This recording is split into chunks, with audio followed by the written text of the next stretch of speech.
નીટની પરીક્ષા પહેલા કથિત કૌભાંડનો સૌથી મોટો દાવો, પેપરમાં ગરબડી વગર સીધા માર્ક્સમાં જ સેટિંગ, નબળા વિદ્યાર્થીને ઊંચા મેરિટની ગેરંટી આપી 75 લાખથી 1 કરોડમાં સેટિંગ કર્યાનો દાવો, ગુજરાતના 8 વિદ્યાર્થી શંકાના દાયરામાં. અમદાવાદની હોટલમાં ડીલ થયાનો દાવો, 8 વિદ્યાર્થીને કર્ણાટકના પરીક્ષા કેન્દ્ર મળે તેવી ગોઠવણી, આધાર કાર્ડમાં વિદ્યાર્થીના સરનામા બદલાવ્યા, 2 મહિના અગાઉ વિદ્યાર્થીના સરનામા કર્ણાટકના કર્યા, 720માંથી 650 પ્લસ માર્ક્સ આપતા ગેરંટી.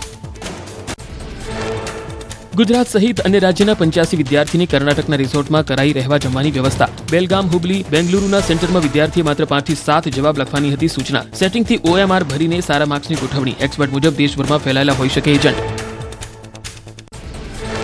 રાજકોટના વાલીને વચેટિયાએ અમદાવાદ બોલાવ્યા, હોટલમાં કરેલી ડીલની વિગતો મળી. અમદાવાદના એક ક્લાસીસ સંચાલકની પણ ભેદી ભૂમિકા. નીટમાં ગેરરીતિની CBI સહિત 11 જગ્યાએ વાલીએ કરી ફરિયાદ. ગેરરીતિવાળા કેન્દ્રો પર વિજિલન્સ મૂકવાની માંગ. વીર નર્મદ દક્ષિણ ગુજરાત યુનિવર્સિટીની પરીક્ષામાં ચોરી માટે વિદ્યાર્થીઓનો અવનવો કિમિયો. 3 વિદ્યાર્થીઓએ વાદળી કલરની બોલપેન ફરતે પેન્સિલથી લખાણ લખી કરી ચોરી. પેપરમાં લખાણ લખ્યા બાદ વિદ્યાર્થીઓ ભૂસી નાખતા હતા લખાણ.